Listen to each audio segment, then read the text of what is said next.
कई बार ऐसा होता है कि हमें अपने आप को एक्सप्रेस करना होता है, अपने इमोशंस बाहर निकालने होते हैं, व्यक्त करने होते हैं, लेकिन कोई ऐसा होता ही नहीं है जिसके ऊपर हम ट्रस्ट कर सकें। आपकी लाइफ में दोस्त होते हैं, लेकिन आपको पता है कि वो किस लिमिट तक आपके दोस्त हैं, कहाँ तक आप उनसे बातें कर सकते हैं, कहाँ तक नहीं कर सकते हैं।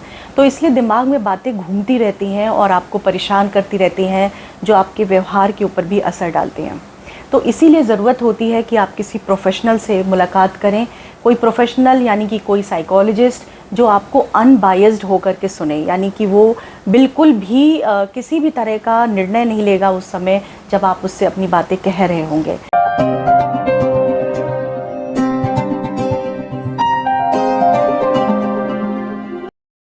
तो आप बेझिझक होकर के अपने सारी बातों को वहाँ पे बोल सकते हैं। एक तरह से बोले इमोशनली वॉमिट करना, मतलब इमोशनल वॉमिटिंग बहुत ज़रूरी है हमारे लिए, सबके लिए ज़रूरी है, क्योंकि ज़रा सा हमारा दिमाग है और उसमें इतनी सारी चीज़ें चलती रहती हैं, हम भरते रहते हैं, इकट्ठा करते रहते हैं और ख़ुद डील करते रहते हैं। अगर हमारी तबीयत ख़राब होती है, बुखार होता है, तो हम फटाफट दवाई ले लेते हैं, सब ठीक हो जाता है, लेकिन इमोशन हम सप्रेस करते जाते हैं। लोग हमेशा पूछते हैं जब आपसे मिलते हैं कि आप कैसे हैं, आप हमेशा जवाब देते हैं मैं ठीक हूँ, आप कैसे हैं, लेकिन एक्चुअली आप ठीक नहीं होते हैं। शायद आप काफ़ी समय से सोए नहीं होते हैं, शायद अपनों की ही कोई बात आपको बहुत परेशान कर रही होती है, लेकिन वो किसी से आप बता नहीं पाते। तो इमोशनल वॉमिट करना बहुत ज़रूरी है।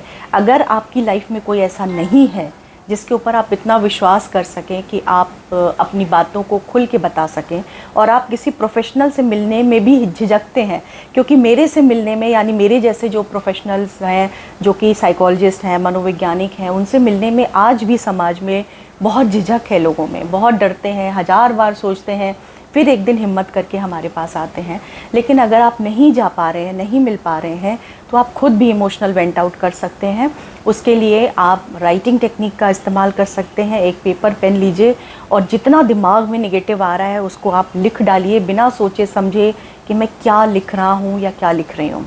और जब आपको लगे अब नहीं मन कर रहा है लिखने का, आप तुरंत उसको पढ़िए, शुरू से लेके आखिरी तक। जब हम पढ़ते हैं तो हमारी सोच में, हमारे परसेप्शन में अपने आप करेक्शन होता रहता है कि मैं क्या सोच रही हूँ, अरे मुझे ऐसा नहीं सोचना चाहिए था। वो अपने आप चीज़ों पे असर आता जाएगा और उसके बाद पढ़ के उस पेपर को फाड़ के फेंकिए। आप देखेंगे कि जो समस्या पहले आपको एकदम दानव जैसी लग रही थी, वो शायद अब आपको बहुत हल्की लगेगी, उसकी इंटेंसिटी कम हो जाएगी, उसकी तीव्रता कम हो जाएगी। ज़िंदगी में बहुत चीज़ें होती हैं जिसको हम बदल नहीं सकते, ना ही लोग बदल सकते हैं अपने चारों ओर। आप सिर्फ़ और सिर्फ अपनी सोच पे काम कर सकते हैं। मेरे चैनल मन की सेहत डॉक्टर शानू के साथ, उसको आप देखें, सब्सक्राइब करें, और अगर इस एपिसोड को आप किसी को शेयर करना चाहें तो आप ज़रूर करें। हो सकता किसी की ज़िंदगी आपके इस शेयरिंग से बच सकती है, या सॉल्व हो सकती है, या उसको एक डायरेक्शन मिल सकता है।